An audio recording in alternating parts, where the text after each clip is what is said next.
எல்லாம் இயேசுவின் நாமத்தில் மாறட்டும் ராஜா. உடைய மகிமையான செயல்பாடுகள் தொடர்ந்து வெளிப்பட வேண்டும். செபிக்கிறோம், உடைய கருத்தில் அர்ப்பணிக்கிறோம். உடைய மகிமையை வெளிப்படுத்துங்க இயேசுவின் நாமத்தில் பிதாவே. நம்ம எல்லாரும் அமர்ந்து கொள்ளலாம். கர்த்தர் உங்களை ஆசீர்வதிப்பாராக. சீக்கிரம் எடுத்துகிட்டு கிளம்புங்கப்பா. கர்த்தர் உங்களை ஆசீர்வதிப்பாராக.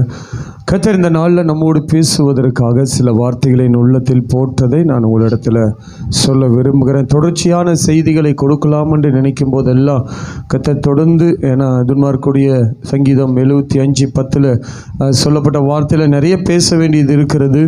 ஆனாலும் கர்த்தர் இந்த நாளில் சில காரியங்களை உங்கள் மத்தியில் பேச சொன்னதுனால அதை நான் பேச இதனால் நான் வாஞ்சிக்கிறேன். கர்த்தர் சித்தமானால் தொடர்ந்து இந்த மாதத்தில் முடிவில் கூட நம்ம வருகிற வாரம் ஒரு ஸ்பெஷல் செய்தியாக இருக்கும். வருகிற வாரங்கள் கர்த்தருடைய நாம மகிமையான காரியங்களை கர்த்தர் செய்வாராக.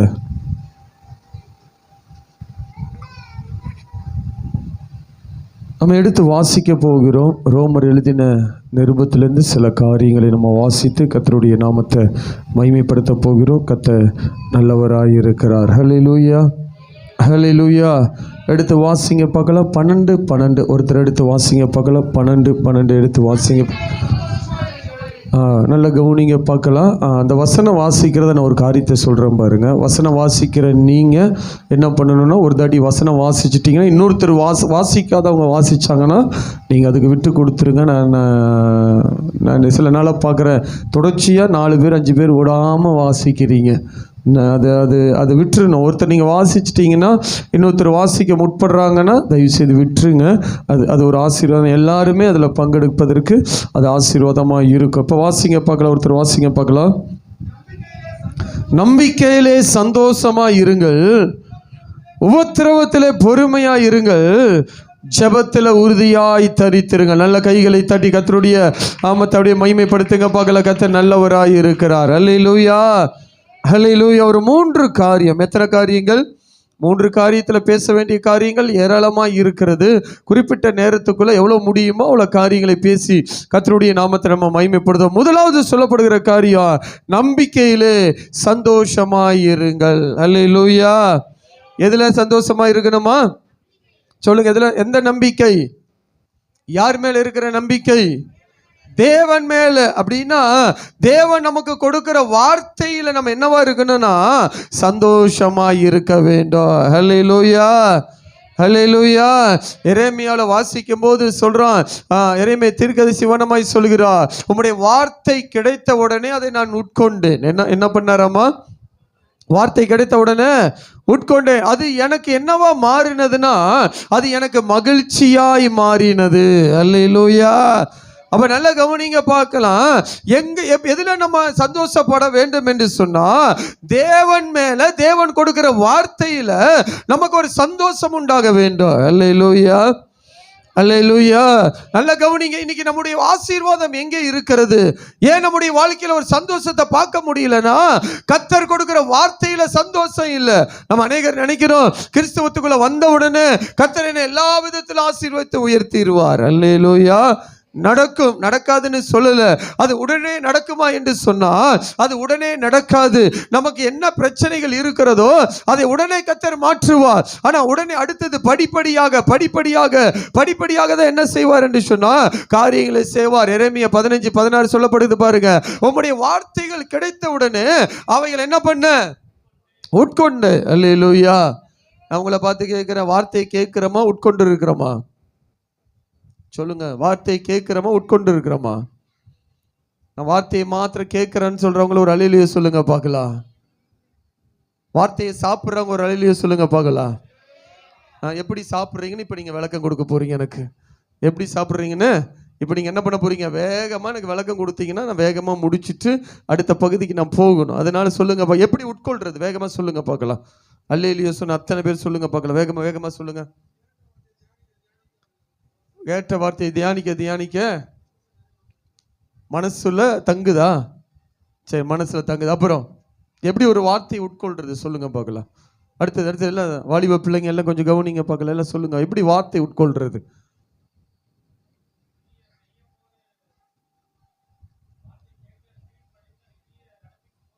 வார்த்தை கேட்டு அதுக்கு கீழ்ப்படிஞ்சு நடக்கும்போது உட்கொள்றதுன்னு நான் சகோதரன் சொல்கிறேன். அடுத்து சொல்லுங்கள், எல்லாம் சொல்லுங்கள், பேசுங்க பேசுங்க, கொஞ்சம் வாயை திறந்து கதவு கொஞ்சம் சாத்துங்க பார்க்கலாம், பேசுங்க பார்க்கலாம். சொல்லுங்கள் சொல்லுங்கள், வேகமாக சொல்லுங்கள் சகோதரிகள்லாம் சொல்லுங்கள், எல்லாரும் சொல்லுங்கள், வாலிப பிள்ளைகள் சகோதரிகள் எல்லாம் கொஞ்சம் சொல்லுங்கள். எப்படி ஒரு வார்த்தையை நம்ம எப்படி உட்கொள்றது, வேகமாக சொல்லுங்கள். 2 காரியத்தை கேட்டீங்க. வார்த்தையை கேட்டு அதை செயல்படுத்தும் போது, அடுத்தது அந்த வார்த்தையை என்ன பண்ணுறது, தியானிக்கும் போது, அப்புறம் விசுவாசத்தோடு. ஒரு வார்த்தை என்ன பண்ணுறதுன்னா விசுவாசத்தோடு. அல்லேலூயா அல்லேலூயா. அப்போ நல்ல கவனிங்க, தேவனுடைய வார்த்தையில் என்ன சார்ந்து இருக்கிறது, அதை எப்படி பாருங்க. கர்த்தர் நல்லவர் என்பதை இந்த வசனத்தோடு கனெக்ட் பண்ணீங்கன்னா உங்களுக்கு விடை கிடைக்கும். அந்த வசனத்தோடு இந்த வசனத்தை கனெக்ட் பண்ணீங்கன்னா என்ன கிடைக்கும், விடை கிடைக்கும். ஏன்னா எந்த வசனமும் தனியாக இருக்காது, அது எல்லாம் ஜோடியாக தான் இருக்கும். அல்லேலூயா. இப்போ கர்த்தர் நல்லவர் என்பதை எப்படி ருசி பார்க்கறது, காதைக்கு இதை கடிச்சு கொஞ்சம் இழுத்து சாப்பிட்டு பார்க்கலாமா, சொல்லுங்க. எப்படி எப்படி ருசி பார்க்கறதுன்னு என்ன சொல்லுங்க பார்க்கலாம். சரி, வீட்டில் ஒரு குழம்பு வச்சிங்கன்னா எப்படி டேஸ்ட் பார்ப்பீங்க, கொஞ்சமாக எடுத்து சொல்லுங்க. அது ஒரு விதமாக என்ன பண்ணுவோம், சில பேர் இருக்கிறாங்க டேஸ்ட் பார்க்குறேன்னே பாதி காலி பண்ணிடுவாங்க. எங்கள் மாமியார் இருந்துச்சு, என்ன பண்ணுவாங்கன்னா சமைப்பாங்க, நல்லா சமைப்பாங்க. சமைக்கும் போது என்ன பண்ணுவாங்கன்னா இருக்கிற மொத்த காய்கறி உள்ளே போட்டுருவாங்க, உள்ளே போட்டு சமைப்பாங்க. டேஸ்ட்டு பார்க்குறேன்னு மொத்தத்தையும் காலி பண்ணிடுவாங்க. கடைசியில் குழம்ப ஊற்றுனாங்கன்னா ஒன்றுமே இருக்காது. ஏன் அப்படின்னா அது அவங்களுடைய பழக்கம். என்ன பழக்கம், அது அவங்களுடைய பழக்கம், அது அப்படியே அவங்க பழகிட்டாங்க. அல்லேலூயா அல்லேலூயா. அதனால் பாருங்கள், சில பேர் என்ன ருசி பார்க்குறது என்னென்னா அப்படியே என்ன பண்ணுவாங்க, மொத்தத்தையும் என்ன பண்ணிடுவாங்க. ஆனால் இப்போ கர்த்தரை எப்படி ருசி பார்த்துட்டு இருக்காங்கன்னா தொட்டு தான் பார்த்துட்டு இருக்கிறாங்க. எப்படி தான் பார்த்துட்டு இருக்காங்க, முழுமையான அந்த கர்த்தர் நல்லவர் என்பதை ருசி பார்க்குற அந்த அனுபவம் இன்னைக்கு அநேகருடைய வாழ்க்கையில் என்ன இல்லை, குறைஞ்சி வந்துட்டு இருக்குது. ஆனால் இவர் சொல்றாரு, ஏமையை சொல்றாரு, உங்களுடைய வார்த்தைகளை கிடைத்தவுடன் அவர்களை உட்கொண்டேன். அதில் அந்த வசனத்தை கவனிங்க பார்க்கலாம். உங்களுடைய வார்த்தைகள் எனக்கு, யாருக்கு சொல்லுங்க. இப்போ ஒரு உணவு சாப்பிட்டா அது யாருக்கு பிரயோஜனமா இருக்கும், யாருக்கு பிரயோஜனம். நான் இப்போ ஒரு பிரியாணி சாப்பிட்றேன்னா யாருக்கு பிரயோஜனமா இருக்கும், ஒரு சத்தான ஆகாரத்தை சாப்பிட்டு யாருக்கு பிரயோஜனமா இருக்கும். இப்போ நீங்கள் வார்த்தையை கேட்குறீங்க, இது யாருக்கு பிரயோஜனமா இருக்கும் சொல்லுங்க, யாருக்கு பிரயோஜனமா இருக்கும். அப்ப நல்லா கவனிங்க, இந்த வார்த்தையானது என்ன ஆகும் அப்படின்னு சொன்னா, ஒருவன் சரியா இந்த வார்த்தைகளை கேட்டு அந்த வார்த்தையை உணரும் பொழுது வேதம் சொல்கிறது அவன் 100 மடங்கு பலன் கொடுக்கிறானாமா. என்ன மடங்கு கொடுக்கிறானாமா. அப்ப இதை உட்கொள்றதுனா என்ன அப்படின்னு கவனிச்சு பார்த்தீங்கன்னா, வார்த்தையை கேட்கும் பொழுது இந்த வார்த்தை முதலாவது எனக்கு தான் என்கிற அந்த உணர்வு வரணும். யாருக்கு தான் வரணும் சொல்லுங்க, யாருக்கு தான் வரணும், எனக்கு தான் அந்த வார்த்தைகள்.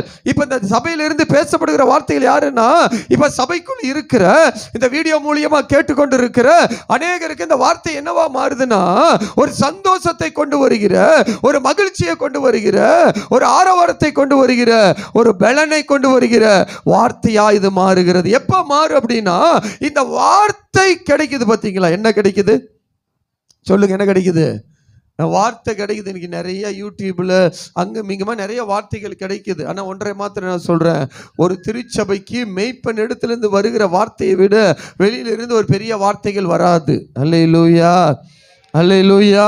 எல்லா திருச்சபை மேய்ப்பர்கள் அந்தந்த திருச்சபையில அங்கங்க இருக்கிறவன் என்ன பண்ணா, அந்த மேய்ப்பனுடைய வார்த்தைகள் என்ன பண்ணணும், கேட்கணும். அதை கேட்டு அதன்படி நடக்கும் போதுதான் அவர்களுக்கு உண்டான சந்தோஷம் அங்க வெளிப்படும். அல்லேலூயா. அப்ப உட்கொள்றதுன்னா என்ன அப்படின்னா, அவன் கேட்கிறான், இந்த வார்த்தை எனக்கு தான், இந்த வார்த்தை எனக்கு தான், என் கூட கர்த்தர் பேசுறாரு. அப்ப இந்த வார்த்தை எனக்கு சொந்தமானதுன்னு நினைத்து அந்த வார்த்தையை உணரும் போது அது எங்க செல்லுது அப்படின்னு பார்த்தீங்கன்னு சொன்னா, அவனுடைய எலும்புக்குள்ள, நரம்புக்குள்ள, அவனுடைய ஆத்துமாக்குள்ள, அவன் ஆவிக்குள்ள அது பிரவேசித்து அது அவனுக்கு என்னத்தை கொண்டு வருதுன்னா, சந்தோஷத்தை அது கொண்டு வருகிறது. நல்ல கைகளை தட்டி கர்த்தருடைய நாமத்தை அப்படியே மகிமைப்படுத்து. பாருங்க, அங்க சொல்ற அந்த வசனத்தை கவனிங்க. எனக்கு சந்தோஷம். யாருக்கு சந்தோஷம், யாருக்கு சந்தோஷம், பிரியாணி யாரு சாப்பிட்றாங்களோ அவங்களுக்கு தான் என்ன வரும், சந்தோஷம் வரும். அப்படின்னா ஒரு திருப்தி வரும். என்ன வருங்க, ஒரு திருப்தி வரும். இன்னைக்கு அநேகருடைய வாழ்க்கையில ஒரு திருப்தி இல்லை. வேதம் சொல்கிறது நம்பிக்கையில் என்னவா இருக்கணுமா, சந்தோஷமா இருங்க. இன்னைக்கு ஏன் அநேகருக்கு ஒரு சந்தோஷம் இல்லை, ஒரு மகிழ்ச்சி இல்லைன்னா, என்னை சுற்றி 1000 காரியங்கள் நடந்தாலும் தேவன் எனக்கு சொன்னது என் வாழ்க்கையில அது நிறைவேறும், என் குடும்பத்தில் நிறைவேறும். இன்னைக்கு எனக்கு எப்பேற்பட்ட சூழ்நிலை வேணுமாலும் வரலாம். இன்னைக்கு நான் ஒன்றுமே இல்லாமல் இருக்கலாம், இன்னைக்கு தோல்வியோடு இருக்கலாம், இன்னைக்கு கண்ணீரோடு இருக்கலாம், இன்னைக்கு நான் துக்கத்தோடு இருக்கலாம், இன்னைக்கு நான் யாருக்குமே பயன்படாத ஒரு பாத்திரமா இருக்கலாம். சிலருக்கு ஆண்டவர் சொல்றாரு, உன்னால ஜெபிக்க முடியல, உன்னால வேதம் வாசிக்க முடியல, உன் நினைவெல்லாம் வேற எங்கெங்கயோ இருக்குது. உனக்கு ஆண்டவர் சொல்றாரு, இந்த வார்த்தைகள் கிடைக்கும் போது அதை உட்கொள்வாய் என்று சொன்னா உன் வாழ்க்கை மறுபடியும் கட்டப்படும். மறுபடியும் உன் வாழ்க்கையில ஒரு மகிழ்ச்சியும், உன் வாழ்க்கையில ஒரு ஆரவாரத்தையும், மறுபடியும் உன் வாழ்க்கையில ஒரு பெரிய வெற்றியும் கொடுக்க கர்த்தர் வல்லவராய் இருக்கிறார். அல்லேலூயா. முதல்ல அந்த வார்த்தை எனக்குன்னு நான் நினைச்ச உடனே அந்த வார்த்தையின் மேல எனக்கு நம்பிக்கை வருது. என்ன வருது சொல்லுங்க, என்ன வருது? கர்த்தர் பேசும்போது எனக்குள்ள ஒரு நம்பிக்கை வருது. என்ன வருதுன்னா, ஏன்னா இந்த வானம் பூமி ஒளிஞ்சு போனாலும் கர்த்தருடைய வார்த்தை மாறாது. அப்ப இந்த வார்த்தை எனக்காய் கொடுக்கப்படுகிறது. அப்ப எனக்குள்ள நம்பிக்கை வந்தோடனே அடுத்து அந்த வார்த்தை எனக்குள்ள பிரவேசிச்சு அந்த வார்த்தைகள் எனக்கு என்னத்தை முதல்ல கொண்டு வருதுன்னா சந்தோஷத்தை கொண்டு வருகிறது. ஆனா சில பேர் கவனிங்களே, திருச்சபையில் ஆவியானவர் எவ்வளவுதான் பேசினாலும் அவங்க முகத்துல என்னதான் வராது சொல்லுங்க, என்னதான் வராது? அந்த வந்த நிலைமையில அப்படியே தான் இருப்பாங்க. அந்த வார்த்தை வர வர வர எனக்கு என்ன வரணும்னா சந்தோஷம் வரணும். அந்த சந்தோஷம் எனக்கு வரும்போது அடுத்தது என்னவா மாறுதுன்னா என் இருதயத்துக்கு மகிழ்ச்சியா இருந்தது. அல்லேலூயா. நான் சொல்றேன், உலகம் கொடுக்கிற சந்தோஷமும் மகிழ்ச்சியும் சில நிமிடங்களும் சில மணி நேரங்கள் தான் இருக்கும். ஆனால் இந்த தேவனுடைய வார்த்தைகள் வந்த உடனே அதை நீங்க உட்கொண்டுட்டீங்கன்னா, நான் சொல்றேன், சுற்றி இருக்கிற பூமியில் இருக்கிற எல்லாரும் அழுது கொண்டு இருந்தாலும் வார்த்தையை உட்கொள்கிறவர்கள் எப்போது சந்தோஷமாகவும் எப்போதுமே மகிழ்ச்சியுமாக அவர்கள் ஒரு ஆர்ப்பரிப்போடு இருப்பாங்க. நல்ல கைகளை தட்டி கர்த்தருடைய நாமத்தை அப்படியே மகிமைப்படுத்துங்க பார்க்கலாம். கர்த்தர் நல்லவராய் இருக்கிறார். அல்லேலூயா. அடுத்து சொன்னா, சேனைகளின் தேவனாகிய கர்த்தாவே உம்முடைய நாமம் எனக்கு தரிப்பிக்கப்பட்டு இருக்கிறது. ஐயா தட்டி கர்த்தருடைய நாமத்தை மகிமைப்படுத்துங்க. அப்ப இந்த வார்த்தையை உட்கொள்கிறவர்களுக்கு சந்தோஷம் உண்டாகுது, மகிழ்ச்சி உண்டாகிறது. அடுத்தது சொல்றாரு எரேமியா தீர்க்கதரிசி, உம்முடைய நாமம் எனக்கு தரிப்பிக்கப்பட்டு இருக்கிறது. அல்லேலூயா. இப்ப நல்லா கவனிங்க அப்பாங்க. அப்படின்னா என்ன? அப்படின்னா இப்ப நான் தேவகுமார், என் பேர் தேவகுமார் அப்படின்னா என் மேல என்ன நாமம் தரிப்பிக்கப்பட்டிருக்குதுன்னா இயேசுவின் பிள்ளை, இயேசுவால முன்குறிக்கப்பட்ட பிள்ளை, இயேசுவினால் அபிஷேகம் பண்ணப்பட்டு வேர் பிரிக்கப்பட்டவன் என்கிற அந்த நாமம் எனக்குள்ள தரிப்பிக்கப்பட்டிருக்குது. அல்லேலூயா. அதனாலதான் காரு கவுந்து போனாலும் உயிரோட வந்திருக்கிறேன். அல்லேலூயா. என்ன கவுந்தாலும் உயிரோட வந்திருக்கிறேன். காரே கவுந்து போய் தலைகளை விழுந்து போனாலும் ஏன் உயிரோட வந்தேன்னா என் மேல வாக்கு தத்தமும் என் மேல தரிசனமும் என் மேல திட்டமும் இருக்கிறதுனால அந்த காரே கவுந்து போனாலும் நானும் சேதமாகல, என் கூட வந்தவர்களும் தப்புவிக்கப்படுகிறார்கள். அதுதான் அவருடைய நாமம் தரிக்கப்பட்டவர்களை இந்த உலகம் ஒண்ணுமே செய்ய முடியாது. அல்லேலூயா. அல்லேலூயா. அல்லேலூயா. நான் சொல்றேன், நம்ம பாதாளத்துக்கு எப்போதுமே விரோதி தான். பாதாளத்தோடு ஐக்கியப்படுகிறவளா இருக்கக்கூடாது. அப்ப பாதாளத்துக்கு விரோதமா இருக்கும் போது பாதாளம் என்ன பண்ணும்? ஏதாவது ஒரு சில்மிச வேலை என்னதான் பண்ணும்? அது பண்ணிக்கிட்டே தான் இருக்கும். ஏதாவது ஒரு வேலை, ஏதாவது ஒரு காரியம், ஏதாவது ஒன்று செய்யும். ஆனா நம்ம என்னவா இருக்கணும்னா நம்பிக்கையில சந்தோஷமா இருக்கணும். என் தேவன் எனக்கு சொன்ன வார்த்தைகள் நிறைவேறும். அப்போ வார்த்தை வந்த உடனே அந்த நம்பிக்கையில் நம்ம என்னவா இருக்குன்னா சந்தோஷமா. எடுத்து வேகமாய் வாசிங்க பார்க்கலாம், நேரம் கடந்து போகுது. 23 நீதிமொழி 23 17 18 ஒருத்தர் வாசிங்க பார்க்கலாம். நீதிமொழி 23 17 18 ஒருத்தர் வாசிங்க பார்க்கலாம். உன் மனதை பாவிகள் மேல் பொறாமை கொள்ள விடாது. இந்த வசனத்தை நீங்க அண்டர்லைன் பண்ணிக்கொள்ளணும். நம்ம மனசு எங்க போக கூடாதாமா? ஐயோ அவன் அப்படி வந்துட்டான், இப்படி வந்துட்டான், எனக்கு மேலே வந்துட்டான், கீழே வந்துட்டான், அவன் அப்படி இருக்கிறான், இப்படி இருக்கிறான்னு பாவியை நீ பார்க்காத. அங்க சொல்லப்படுகிறது, ஓ மனதை யார் மேல செலுத்தக்கூடாது? பாவிகள் மேல பொறாமை கொள்ள விடாத. உனக்கு அந்த வேலை கிடையாது. ஓ வேலை என்னன்னா நாடோறும், அப்படின்னா நாள்தோறும் கர்த்தரை பற்று பயத்தோடு இரு. அல்லேலூயா. ஒரு மனிதன் நம்பிக்கையில சந்தோஷமா இருக்க வேணும்னா அவன் மனதை அங்க இங்கேயும் செலுத்தக்கூடாது. அவன் என்ன செய்யணும்? கர்த்தரை தேடணும். கர்த்தரை தேடுகிற அந்த நடத்துதல் அவன் பயத்தோடு என்ன பண்ணுனா நாள்தோறும் கர்த்தரை தேடுகிற அந்த உணர்வு அவனுக்குள்ள இருக்கணும். அல்லேலூயா. கர்த்தரை பற்றும் பயத்தோடு இரு. அப்படின்னா கர்த்தரை விட்டு விலகுகிற இருதயம் ஒருத்தருக்குள்ள இருக்கக்கூடாது. அல்லேலூயா. அல்லேலூயா. அப்ப அதை சார்ந்து கொள்ளணும். அடுத்த வசனத்தை போடுங்க பார்க்கலாம். சொல்லுங்க, அடுத்தது என்ன நடக்க போகுது? சொல்லுங்க, அடுத்தது என்ன சொல்லப்படுகிறது? இதெல்லாம் உன் வாழ்க்கையில இருக்கும் அப்படின்னா ஒரு காரியத்தை நீ தெரிஞ்சுக்கொள்ளு, நிச்சயமாகவே முடிவு உண்டு. உன் நம்பிக்கை வீண் போகாது. கையை தட்டி கர்த்தருடைய நாமத்தை மகிமைப்படுத்துங்க பார்க்கலாம். எனக்கு கர்த்தர் கொடுக்கிற வார்த்தையை நான் பிடித்து அதுல நான் சந்தோஷமா இருக்கும் பொழுது நிச்சயமாகவே முடிவு உண்டு. என் நம்பிக்கை வீண் போகாது. அல்லேலூயா. பக்கத்துல கையை பிடிச்சி சந்தோஷமா மகிழ்ச்சியோடு சொல்லுங்க, நிச்சயமா உங்களுக்கு ஒரு முடிவு உண்டு. சொல்லுங்க, நிச்சயமாய் முடிவு உண்டு. உங்க நம்பிக்கை வீண் போகாது. ஏன்னா உங்க நம்பிக்கை கர்த்தர் பேர்ல இருப்பதுனால, அவருடைய வார்த்தையின் பேர்ல இருப்பதுனால அந்த வார்த்தை உங்களுக்கு சந்தோஷத்தை கொண்டு வரும், உங்க இருதயத்துக்கு மகிழ்ச்சியை கொண்டு வரும். அவருடைய நாமம் உங்களுக்கு தரிப்பிக்கப்பட்டிருக்கிறதுனால நிச்சயமாகவே முடிவு உண்டு. உங்க நம்பிக்கை வீண் போகாது. எல்லாத்துக்கும் முடிவு வந்துருச்சுன்னு சொல்லி கைகளை தட்டி கர்த்தருடைய நாமத்தை அப்படியே மகிமைப்படுத்து. நல்ல கைகளை தட்டி கர்த்தருடைய நாமத்தை அப்படியே மகிமைப்படுத்துங்க. கர்த்தர் நல்லவராய் இருக்கிறார். அல்லேலூயா. நான் சொல்றேன், நம்ம அழுது புலம்புவது எதற்குன்னா அழிஞ்சு போகிற ஆத்துமாக்களுக்காக. எதுக்காக? அழிஞ்சு போகிற என்னை ஆசீர்வதியும் நம்ம அழுகணும்னு அவசியமே கிடையாது. நம்மளை ஆசீர்வதின்னு அழுகணும்னு அவசியமே கிடையாது. என்னை ஆசீர்வதிப்பது அவருடைய கடமை. என்னை ஆசீர்வதிப்பது ஏற்கனவே எனக்கு ஆசீர்வாதங்கள் தீர்மானிக்கப்பட்டுதான் இந்த பூமியில நான் பிறந்தேன். நான் பிறந்ததுக்கு அப்புறம் தான் எங்க அப்பா எனக்கு ஆசீர்வாதத்தை ஆயத்தப்படுத்தணும்னு அவசியம் இல்லை.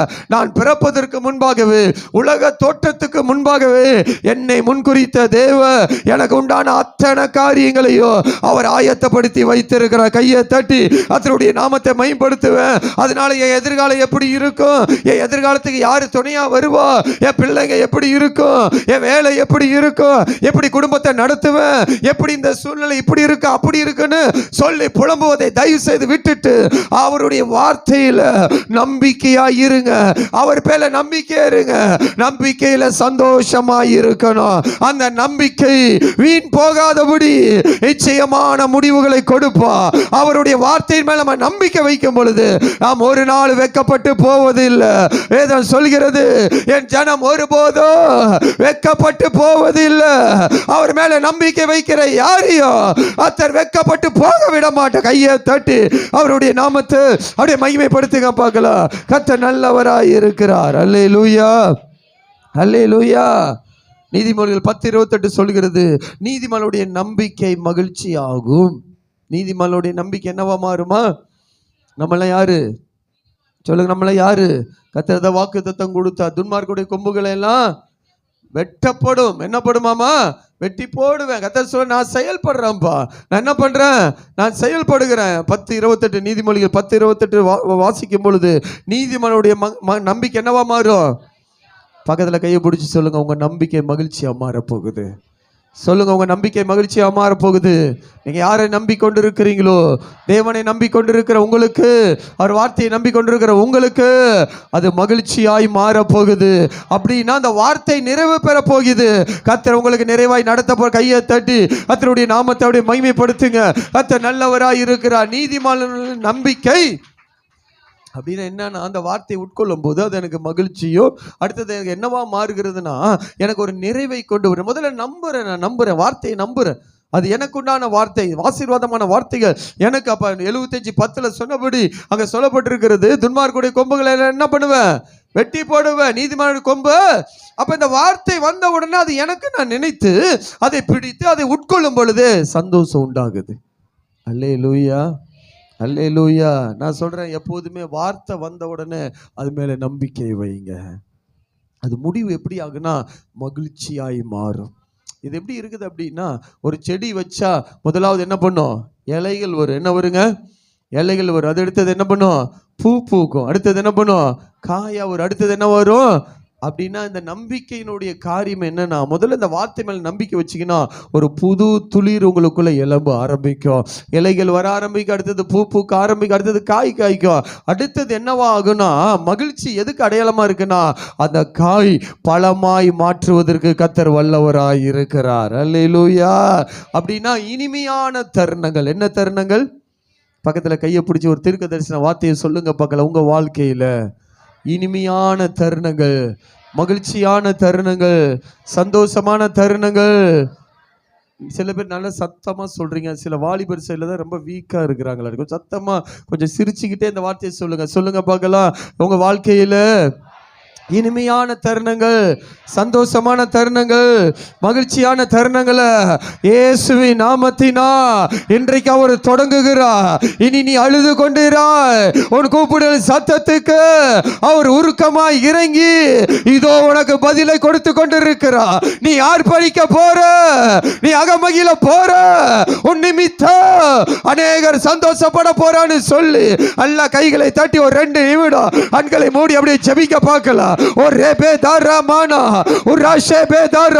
இதுவரைக்கும் பிள்ளைகளை தொடர்ந்து வந்த, ஜனங்களை தொடர்ந்து வந்த எல்லா துக்கங்களும், வேதனைகளும், போராட்டங்களும், பற்றாக்குறைகளும், கண்ணீர்களும் ஓ இயேசுவின் நாமத்தினா ஒரு மகிழ்ச்சியாய் மாறுவதாக, ஒரு மகிழ்ச்சியாய் மாறுவதாக, ஒரு மகிழ்ச்சியாய் மாறட்டும்பா.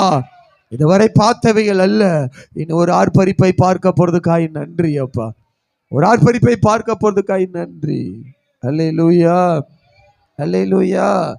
அப்ப பாருங்க, நம்முடைய வாழ்க்கையில இதெல்லாம் செய்கிறவராய் இருக்கிறார். அடுத்தது பாத்தீங்கன்னு சொன்னா, இந்த நீதிமானை குறிச்சு நீங்க பாத்தீங்க, இந்த உலகம் எதை குறிச்சு அதிகமா பயப்படுது? வேகமா சொல்லுங்க. இந்த உலகம் எதை குறிச்சு அதிகமா பயப்படுது? சொல்லுங்க பார்க்கலாம். உங்கள்கிட்ட தான் பேசிட்டு இருக்கிறேன்.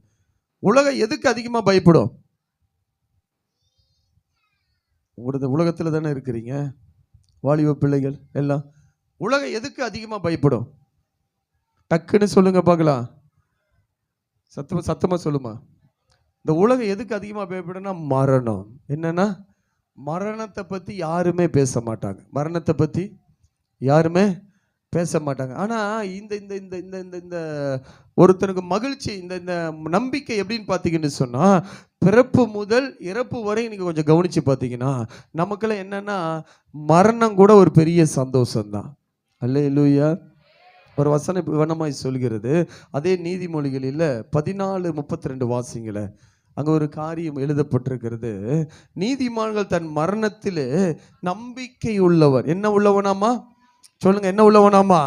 இந்த உலகத்தில் நல்ல இந்த கிறிஸ்துவனுக்கு என்ன ஒரு பெரிய ஆசீர்வாதம் கொஞ்சம் கவனிக்கணும். ஏன்னா இன்னைக்கு மரணத்தை பற்றி நம்ம நிறைய பேசுறதே கிடையாது. ஆனால் நான் சொல்கிறேன், இதெல்லாம் நீங்கள் தெரிஞ்சு வச்சுக்கிங்க. பிசாசு எதை வச்சு பயன்படுத்துவானா, உனக்கு ஏதாவது ஒரு வியாதி வரும்போது, ஏதாவது வண்டியில் போகும்போது, எதாவது நெஞ்சு வலிக்கிற மாதிரி, ஏதாவது தலை வலிக்கிற மாதிரி, ஏதாவது ஒரு காரியம் வரும்போது அவன் என்ன தெரியுமா சொல்லுவான்? நீ அவ்வளோதான், நீ செத்து போயிடுவ, நீ அவ்வளோதான். சொல்லுங்க, நீ அவ்வளோதான். இதை வச்சுதான் நிறைய பேர்த்த அவன் ஏமாத்திட்டு இருக்கிறான். ஆனா நீங்க எப்படின்னா, நீதிமானோ தன் மரணத்திலே நம்பிக்கை உள்ளவன். அப்படின்னா என்ன அர்த்தம்னா, அவர் சித்தம் இல்லாம எனக்கு என்ன வராது? சொல்லுங்க, என்ன வராது? இப்படிதான் நீங்க அவனை பார்த்து பேசணும். நிறைய பேர்த்த அவன் மிரட்டிட்டு இருக்கிறதுக்கு காரணம் என்ன தெரியுமா? உன்னை வாழ விட மாட்டேன், உன்னை உயிரோட விட மாட்டேன், உன்னை பாரு இப்படி பண்றேன் பாரு, உன்னை அப்படி பண்றேன் பாரு, நீ பார்க்கலாமா, அதை செய்யலாமா, இதை செய்யலாமா, அப்படி இப்படின்னு மிரட்டுவான். ஆனா நீங்க சொல்ல, நான் நீதிமானா இருப்பதுனால என் மரணத்துல எனக்கு ஒரு நம்பிக்கை இருக்கிறது. தன் மரணத்திலே நம்பிக்கை உள்ளவ. அல்லேலூயா. அப்படின்னா நீ எல்லாம் என்ன ஒண்ணுமே செய்ய முடியாது. மரணத்தை பார்த்து நம்ம தாராளமா பேசலாம். மரணமே நீ என்ன பண்ண முடியாது? சொல்ல, என்ன பண்ண முடியாது? நீ அவருடைய தரிசனங்களும் திட்டங்களும் என் மேல இருக்கிறதுனால மரணமே நீ என்னை ஒன்றும் செய்ய முடியாது. ஏன்னா மரணத்தை வென்றவர் யாரு? சொல்லுங்க, மரணத்தை வென்றவர் யாரு? இயேசு. அதனால தயவு செய்து சொல்றேன், நம்ம எல்லாத்திலையும் நம்பி அவர் சித்தம் இல்லாம எனக்கு என்ன பண்ணாது? ஒண்ணுமே. அதனால இந்த கடைசி காலத்துல சத்துரு தீவிரமா பயன்படுத்துகிற ஒரு பெரிய காரியம் என்னன்னா பயம், மரண பயம். வேதம் சொல்கிறது, மரண பயத்தில் இருந்த எல்லாரையும் கத்தர் விடுவித்து அங்க ஒரு பெரிய வெளிச்சத்தை கத்தர் உண்டாக்கி, நான் கையை தட்டி கத்தருடைய நாமத்தை அப்படியே மகிமை. அப்படின்னா உயிரோடு இருக்கிறதுல நம்பிக்கை இல்லை. என்ன இல்லை? உயிரோடு இருக்கிறது நம்ம மரணத்தை குறிச்சே நம்புறோம். ஏதாவது ஆயிரும், போயிரும், அதை செய்யும், இதாயிரும். பூனை குறுக்கால போனா கூட என்ன ஆயிடுறான்? ஏதாவது ஆயிரும், ஏதாவது ஆயிரும், ஏதாவது நடந்துரும். ஒரு வீட்டில் திருமண காரியத்துக்காக வந்தாங்க. கொஞ்சம் கவனிங்க பார்க்கலாம். கிறிஸ்தவர்கள் தான் திருமண காரியத்துக்காக வந்தாங்க. வரும்போது என்ன ஆச்சுன்னா, வரும்போது அவங்க அந்த திருமண காரியத்தை பார்க்க வரும்போது, மாப்பிள்ளை வீடு பார்க்க வரும்போது அவங்க வர்றாங்க. வரும்போது என்ன ஆகுதுன்னா, ஒரு டெத்து என்னாச்சு? ஒரு டெத்து கிராஸ் ஆகி என்ன பண்ணுதா? போகுதாமா. அப்படி கவனிங்க பார்க்கலாம். அடுத்தது அவங்க வந்துகிட்டே இருக்கிறாங்க. வரும்போது பார்த்தீங்கன்னு சொன்னால் ஒரு இடத்துல ஒரு விபத்தை பார்க்குறாங்க. அடுத்தது அந்த மாப்பிள்ளை வீட்டுக்கு பக்கத்தில் வந்தோன்னே என்னாச்சுன்னா கரண்ட் ஆஃப் ஆயிடுச்சு. என்ன ஆயிடுச்சு? கரண்டு ஆஃப் ஆயிடுச்சுக்க. நல்லா கவனிங்க பார்க்கலாம். எல்லாருமே நல்லா, அந்த பொண்ணு மாப்பிள்ளை எல்லாமே நல்லா தான் இருக்கிறாங்க. கடைசியில் அவங்க சொன்ன ரீசன் என்ன தெரியுங்களா? சகுனம் சரியில்லை. என்ன சரியில்லை? நான் சொன்னேன், அந்த குடும்பமே சரியில்லை, தயவுசெய்து விட்டுருங்க. அந்த குடும்பமே சரியில்லை, தயவுசெய்து என்ன பண்ணுங்க, விட்டுருங்க. ஏன் அதை நான் சொல்கிறேன்னா, அவங்க அந்த மரணத்து மேலே நம்பிக்கையாக இருக்கிறாங்க. இப்படிலாம் வந்தால் எனக்கு என்ன ஆகும் சொல்லுங்கள்? எனக்கு என்ன ஆகும்? எனக்கு அப்படி ஆயிரும். கரண்ட்டு கட்டானா அதுக்கு என்ன பண்ண முடியும்? மழை காலம் அவங்க வரும்போது மழை காலம் வர நேரத்தில் லைன் ஏதாவது கட் ஆகிருக்கும். அவன் என்ன பண்ணுறான்? லைன் கட்டாச்சு. லைன் கட்டானவன் என்ன சொல்கிறான்? சகுனம் 3 சகுனமும் சரியில்லையா? 3 சகுனமும் நீ மூஞ்சி நீ வரும்போது என்ன பண்ணுறது இல்லை, ஒழுங்கா ஜெபம் பண்ணாமல் வந்துவிட்டு, ஒழுங்கா பைபிள் வாசிக்காமல் வந்துட்டு, இதுங்களுக்கு நேரம் சரியில்லையாம்மா. அல்லேலூயா. இந்த மாதிரி பொல்லாத ஆட்கள்லாம் என்ன பண்ணணும்? யோவானை தூக்கி என்ன பண்ணாங்க? எண்ணெயில் போட்ட மாதிரி இதெல்லாம் போட்டு வறுத்துரு. யோவான் வெளியில் வந்துட்டாரு. இதெல்லாம் போடுறதுக்கு முன்னாடியே காஞ்சி போயிடும். அல்லேலூயா, அல்லேலூயா. சொல்லுங்க, அப்படி யாராவது இருக்கிறீங்களா? பக்கத்தில் கையை பிடிச்சி கேளுங்க பார்க்கலாம். அப்படி யாராவது இருக்கிறீங்களா? அப்படி இருந்தீங்கன்னா இன்னைக்கு மாற்றிக்கிங்க. நீங்கள் அப்படி இருக்க மாட்டீங்கன்னு நினைக்கிறேன். அப்படி இருக்கிறவங்ககிட்ட ஜாக்கிரதையா இருங்கன்னு சொல்லுங்க. ஏன்னா உங்களையும் மாற்றிடுவாங்க. நமக்கு எல்லா நேரமும் நல்ல நேரம்தான். சொல்லுங்க, எல்லா நேரமும் நல்ல நேரம்தான். ஏன்னா தேவன் என்னோடு இருப்பதுனால, அவர் எனக்கு நம்பிக்கையாக இருப்பதுனால, அவர் வார்த்தையை நான் உட்கொள்வதனால எனக்கு எல்லா நேரமும் நல்ல நேரம் தான். நான் சொல்லி கைகளை தட்டி கர்த்தருடைய நாமத்தை அப்படியே மகிமைப்படுத்துங்க பார்க்கல. கர்த்தர் நல்லவராய் இருக்கிறார். அல்லேலூயா. அப்படி இப்படி நேரம் பார்க்குறவன் என்ன பண்ணணும்னா, தனக்கு வியாதி வரும்போது, தனக்கு நெஞ்சு வலிக்கும் போது என்ன பண்ணணும்? நேரம் பார்க்கணும். இதுதாங்க உண்மை. ஒருத்தர் நல்ல நேரம் கெட்ட நேரம் பார்க்குறேன்னா அவனுக்கு திடீர்னு நெஞ்சு வலி வந்துடுது. இப்போ ஒரு ஜோசியருக்கு ராகு காலத்தில் நெஞ்சு வலி வந்தால் என்னதான் பண்ணுவான்? சொல்லுங்க, என்ன பண்ணுவான்? என்னதான் பண்ணுவான்? எப்பா இதுதான் எனக்கு நல்ல நேரம், இந்த நேரத்தை விட்டோன்னா என்ன ஆயிரும்? நான் ராகு காலத்தில் போயிடுவேன். என்ன முதல்ல கொண்டு போய் என்ன பண்ண? எப்படி உலகம் எப்படி இருக்குது பாருங்க. உலகம் எப்படி தான் இருக்குது. இப்படி தான் தனக்கு தேவையான சாதகமான காரியத்தை அவர்கள் எடுத்துக்கொள்கிறார்கள். ஆனால் நம்ம தெய்வம் அப்படி அல்ல. எல்லாமே நல்லது நல்லது என்று சொல்லி எனக்காக எல்லாத்தையும் கர்த்தர் உருவாக்கினார். அல்லேலூயா. அப்போ நம்ம என்ன பண்ணணும்னா, எல்லாத்திலும் மரணம் அதெல்லாம் என்ன ஒன்றும் பண்ண முடியாது. என் ஆயுசு நாட்கள் எவ்வளோன்னு என்கிட்ட கிடையாது. ஆயுசு நாட்கள் யார்கிட்ட கிடையாது? நான் சாப்பிட்ற உணவில் கிடையாது, நான் போடுற மெடிசனில் கிடையாது, நான் வாழ்கிற வாழ்க்கை முறையிலலாம் என் ஆயுசு கிடையாது. என்னுடைய ஆயுசு நாட்கள் எங்கே இருக்குதுன்னா, தாவீது சொல்கிறார், என் காலங்கள் உம்முடைய கருத்தில் இருக்குது. அப்போ அதை யார் என்ன பண்ண முடியாது? அதை யார் ஒன்றும் பண்ண முடியாது. அப்போ தன் மரணத்தில் நம்பிக்கை உள்ளவ. அப்படின்னா எனக்கு எல்லாம் முடிஞ்சதுக்கு அப்புறம் தான் எனக்கு என்ன வரும்? அதில் கூட அவனுக்கு ஒரு நம்பிக்கை உள்ளவனாய் இருக்கிறான். அல்லேலூயா. அப்ப நம்முடைய காரியங்கள் எல்லாம் எப்படி இருக்க வேண்டும் என்று சொன்னா, எல்லாத்திலும் அவருடைய வார்த்தையை பிடித்து கொண்டு அந்த வார்த்தையில சந்தோஷமா இருக்கணும். அதனாலதான் 12 வாசிச்சோம். நம்பிக்கையில் என்னவா இருக்கணுமா? நம்பிக்கையில் என்னவா இருக்கணும்? சந்தோஷம். சுத்தி பல பிரச்சனை நடக்கதாங்க செய்யும், அதை பார்க்காதீங்க, சந்தோஷமா இருங்க. அடுத்த வார்த்தை சொல்லப்படுகிறது, உபத்திரவத்துல என்னவா இருங்க. சொல்லுங்க, உபத்திரத்துல என்னவா இருங்க. இதுதான் நமக்கு ஒரு முக்கியமான காரியம். நல்லா கவனிங்க பார்க்கலாம். முதலாவது நம்பிக்கையில சந்தோஷமா இருங்கள். அடுத்து சொல்ல உபத்திரம். யாருக்கு உபத்திரம் வரும்? வேகமா சொல்லுங்க. உபத்திரம் யாருக்கு வரும்? ஜபிக்காதவனுக்கா? சொல்லுங்க. பைபிள் வாசிக்காதவனுக்கா? சபைக்கு வராதவனுக்கா? அவங்களாம் நல்லா தான் இருப்பாங்க. கொஞ்சம் கவனிச்சு பாருங்களேன். நல்லா இருப்பாங்க, அது கொஞ்ச நாளுக்கு தான். அதுக்கப்புறம் ஒரு புயல் வீசும். அந்த புயல்ல என்ன நடக்குன்னு யாருக்குமே தெரியாது. அல்லேலூயா. சொல்லுங்க, யாருக்கு உபத்திரம் வரும்? சொல்லுங்க. தேவனை தேடுகிறவர்கள். நல்ல கவனிங்க. யோபுவை குறித்து வாசிக்கும் போது அவன் உத்தமனும் சன்மார்க்கனுமா இருந்தான். என்னவா இருந்தா? தேவனுக்கு பயப்படுகிறவன். நல்ல கவனிக்கணும். தேவனுக்கு பயப்படுகிற யோசேப்பை கொஞ்சம் கவனிங்க பார்க்கலாம். உண்மை உள்ளவன். வாலிப வயதுல தன் 17 வயதுல தன் பரிசுத்தத்தை காத்து கொள்ளும்படியாக அவன் தேவனுக்கு விரோதமா நான் பாவம் செய்வது எப்படின்னு சொல்லி அவன் இருக்கிறான். யாருக்கு தான் பிரச்சனை வந்துச்சு? உபத்திரம் யாருக்கு தான் வந்துச்சு? உண்மையா பரிசுத்தமா வாழணும்னு நினைச்ச அவனுக்கு தான் பிரச்சனை வந்தது. என்ன செய்யாத தப்புக்கு எங்க போனா? ஜெயிலுக்கு போனான். யோபுவை பாருங்க. அவன் பயந்திருந்தான், ஆராதிக்கிறான், ஜெபிக்கிறான். ஆனால் அவனுக்கு என்ன வந்துச்சுன்னா உபத்திரம் வந்துச்சு. அல்லேலூயா. அப்ப இங்க என்ன சொல்லப்படுகிறதுனா, உபத்திரவத்தில் என்னவா இருக்கணுமா? சொல்லுங்க, என்னவா இருக்கணுமா? உபத்திரவத்தில் என்னவா இருக்கணும்? பொறுமை. தயவு செய்து சொல்றேன், நமக்கு 1000 உபத்திரம் வந்தாலும் சரி நம்ம பொறுமையா இருக்கணும். அல்லேலூயா. என்னவா இருக்கணும்? சுத்தி இருக்கிற பிரச்சனையை பார்த்துட்டு தயவு செய்து முறுமுறுக்கிறது, தேவையில்லாத பேசுறது, எனக்கு மட்டும் ஏன் இப்படி, எனக்கு மட்டும் ஏன் இந்த சூழ்நிலை, எனக்கு தயவு செய்து அந்த காரியத்தை தேவனிடத்தில் நம்ம கேட்கவே கூடாது. பொறுமை தேவை. அல்லேலூயா. இப்போ கூட நான் ஆண்டவர்கிட்ட போய் கேட்கல, ஆண்டவர் நமக்கு ஊழியம் செஞ்சு தானே வந்த, எதுக்கு கார் தலைகளாக கவுந்து போச்சுன்னு கேட்கலாமா கேட்கக்கூடாதா? சொல்லுங்க, கேட்கலாமா கேட்கக்கூடாதா? கேட்கக்கூடாது. ஏன் அப்படின்னா இந்த உபத்திரவம் எனக்கு ஒரு ஆசீர்வாதமாக இருக்கிறது. அல்லேலூயா. என்னவா இருக்குது? யாரும் என்னை கூப்பிடுறது இல்லை, என் பாட்டுக்கு உட்காந்து என்ன பண்ணுறேன், தேவ சமூகத்தில் செபிக்கிறதுக்கு நல்ல ஒரு வாய்ப்பை ஏற்படுத்தி கொடுத்துருக்குறேன். அதனால இந்த உபத்திரவம் எனக்கு பொறுமையை கொண்டு வந்து என்னை இன்னும் தேவனோடத்தில் சேரும்படியாகவும் தேவனுடைய சத்தத்தை இன்னும் அதிகமாக கேட்கும்படியாக ஒரு நடத்துதலை கத்தர் கொடுக்குறார். அல்லேலூயா. அப்போ எனக்கு மட்டும் ஏன் அப்படி நடந்துச்சு, நான் இப்படி செஞ்சேனே அப்படி செஞ்சேனே அப்படி இப்படின்னு அதெல்லாம் கிடையாது. பொறுமை தேவை. உபத்திரம் வரும்போது என்ன தேவைங்க? சொல்லுங்க, என்ன தேவை? பொறுமை. யோபு உன் மனைவியை போல பொறுமையை மீறி பேசக்கூடாது. யோபு பொறுமையா இருந்து என்ன பண்றான்னா, தீமையை நன்மையை பெற்ற நம்ம என்ன பண்ணக்கூடாது, தீமையை பெறக்கூடாதா என்று கேட்டு அந்த பொறுமை அவன் வெளிப்படுத்துகிறான். அல்லேலூயா. நல்ல கவனிங்க பார்க்கல. இன்னைக்கு அநேகருடைய வாழ்க்கையில சத்துரு உபத்திரவத்தை கொடுத்து என்ன பண்றான்னா, அவங்களை திசை திருப்புவதற்கு எல்லா வேலையும் செய்யறான்.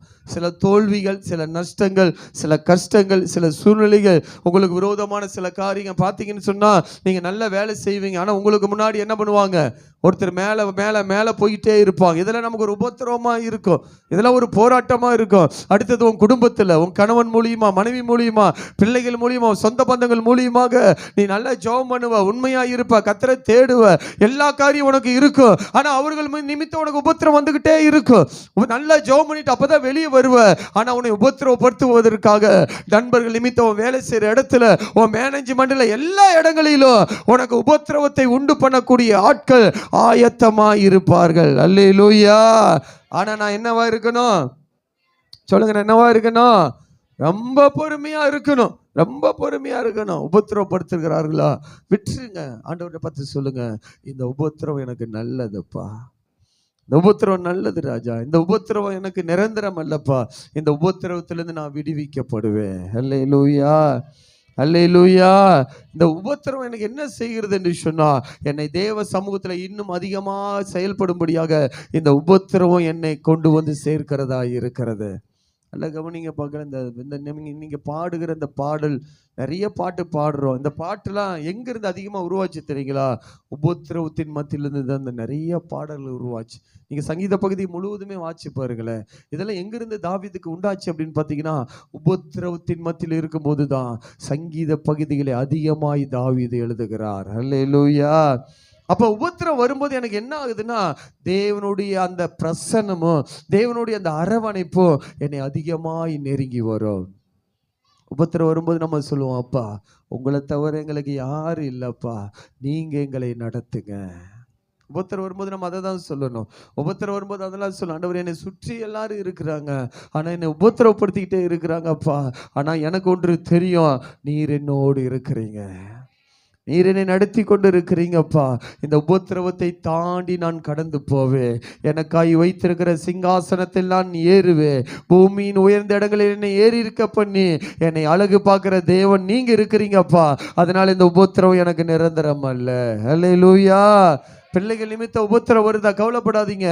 அதே பிள்ளைகள் நிமித்தம் ஒரு பெரிய மகிழ்ச்சியும் ஒரு பெரிய சந்தோஷத்தையும் கர்த்தர் உங்களுக்கு உண்டாக்க வல்லவராய் இருக்கிறார். அல்லேலூயா. சில பெற்றோர்களுக்கு என்ன நடக்குதுன்னா, பிள்ளைகளை உங்களுக்கு விரோதமாய் திசை திருப்பி விட்டுருவான். பிள்ளைகள் உங்களுக்கு விரோதமாக எழுப்பி நிற்பாங்க. அப்போ அவன் என்ன நினைப்பானா, இந்த பெற்றோர்கள் இந்த பிள்ளைகளை சபிக்கணும். பெற்றோர்கள் என்ன பண்ணணும்? பிள்ளைகளை சபிக்கணும். சில பேர்த்த நான் கவனிச்சிருக்கிறேன், சின்ன பிள்ளைகளை சபிப்பார்கள். அந்த அந்த அந்த பிள்ளைகள் நிமித்தம் நிறைய உபத்திரம் வரும். அப்போ அந்த பிள்ளைகள் என்ன பண்ணுவாங்கன்னா, பெற்றோர்கள் சபிப்பார்கள். நான் சொல்கிறேன், எந்த பெற்றோர்கள் அந்த காரியத்தை செய்ய. அதனால தான் உபத்திரவத்தில் என்ன வருங்க, பொறுமை இல்லைன்னா நம்ம என்ன பண்ணுவோம்னா, ஆசீர்வாதத்துக்காக ஜெபிக்க வேண்டிய சந்ததிகள் சாபத்தை சொல்ல ஆரம்பிச்சிருவோம். அல்லேலூயா. அதை கர்த்தர் விரும்பலை. நீ உபத்திரத்தில் பொறுமையாயிரு. அப்படின்னா தேவ சமூகத்தில் அமர்ந்துருன்னு சொல்லப்படுகிறது. என்ன சொல்லப்படுகிறதுங்க?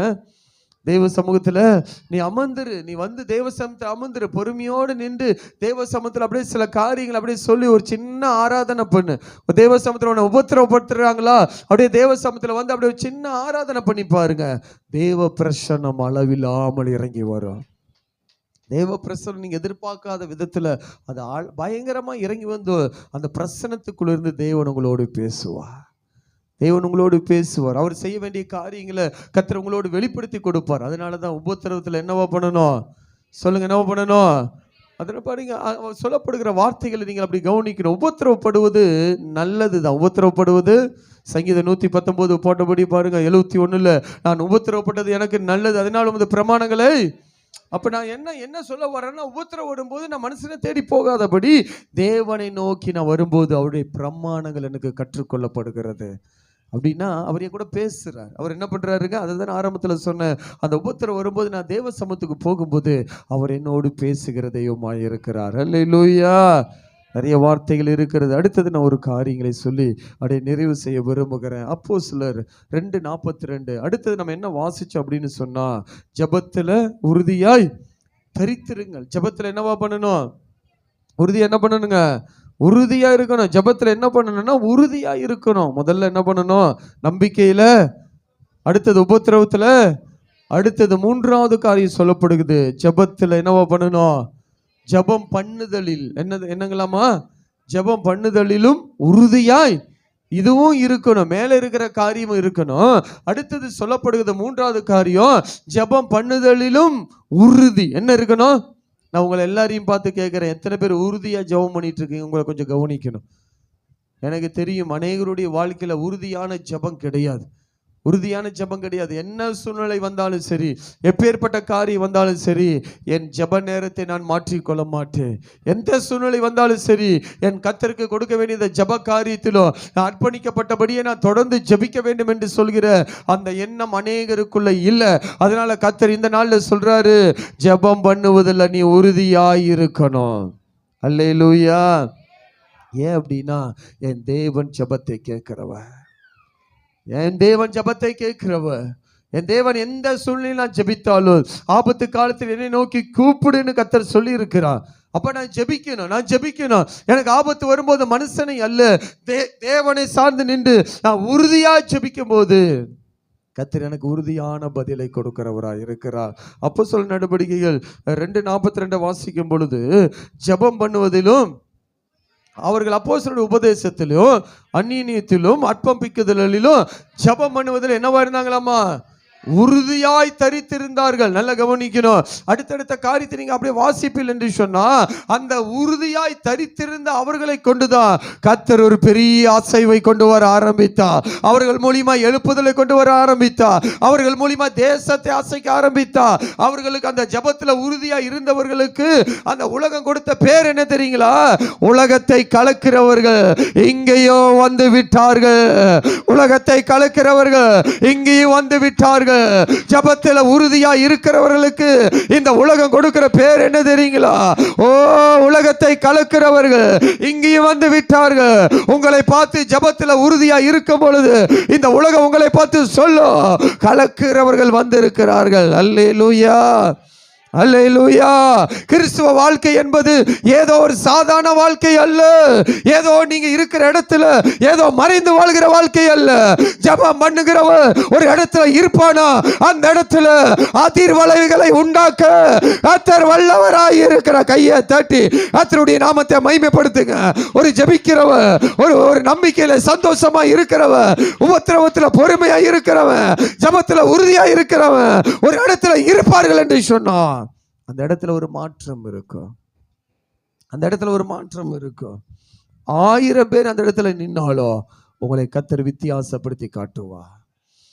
கர்த்தர் உங்களை வித்தியாசம். நான் சொல்றேங்க, ஜெபம் பண்ணுதலிலும் ஜெபம் பண்ணுகிறவங்களுக்கு எப்போதுமே ஒரு அடையாளம் இருக்கும்.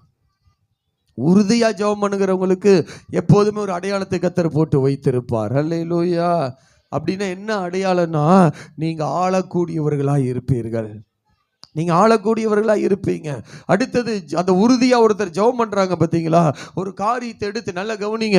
இந்த உறுதினா என்னன்னா, ஒரு காரியத்தை சொல்றோம். இப்ப நம்ம எழுப்புதலுக்காக ஜெபிக்கிறோம்னா, அந்த எழுப்புதலுக்கான காரிய ஜெபத்துல விடாதபடி தொடர்ந்து அந்த எழுப்புதல் வருகிற வரைக்கும் தொடர்ந்து ஜெபித்து கொண்டே இருக்கணும். அல்லேலூயா. அடுத்தது உங்க குடும்பத்துக்கு விரோதமா எழும்பி வருகிறார்கள், உங்க பிள்ளைகள் வேறு விதமா இருக்கிறார்கள், உங்க குடும்ப சூழ்நிலைகள் சரியில்லை, வேலையில சில சூழ்நிலைகள் காரியங்கள் நல்லா கவனிங்க பார்க்கல. ஏதோ ஒரு ஜெபத்தை செய்யக்கூடாது. உறுதியா பிடிச்சு கொண்டு உறுதியா ஒரு குறிப்பிட்ட நேரத்தை எடுத்து நின்றுட்டு அந்த காரியத்துக்காக நீ ஜெபம் பண்ணி பாருங்க.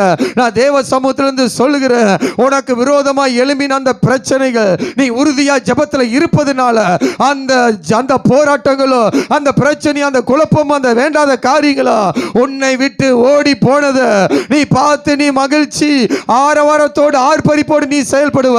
ஆண்டவர் இங்க இருக்கிற அநேகருக்கு சொல்றாரு, உனக்கு உறுதியான ஜெபம் கிடையாது. உறுதியான ஜெபம் இல்லாதனாலதான் பெரிய மாற்றத்தை பார்க்க முடியல.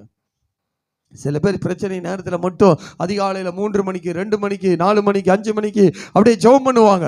அப்படியே அந்த சூழ்நிலைகள் மாற மாற என்ன ஆவாங்கன்னா அடுத்து மாறிப்போம். நான் சொல்றேன், ஓம் பிரச்சனைக்காக போராடி ஜெபிக்கிற நீ திருச்சபைக்காக, தேசத்துக்காக, எழுப்புதலுக்காக அதே உறுதியோடு ஜெபிக்கணும். ஏன் தேவைக்கு மட்டும் நான் உறுதியா ஜெபம் பண்ணிட்டு தேசத்தின் பிரச்சனைகள், சபையினுடைய சூழ்நிலைகள், எழுப்புதல்கள், ரட்சிப்பு இந்த காரியத்துக்காக நான் ஜெபிக்காம விட்டுட்டேன்னா கர்த்தர் என்னை பார்த்து துக்கப்படுவார். அல்லேலூயா.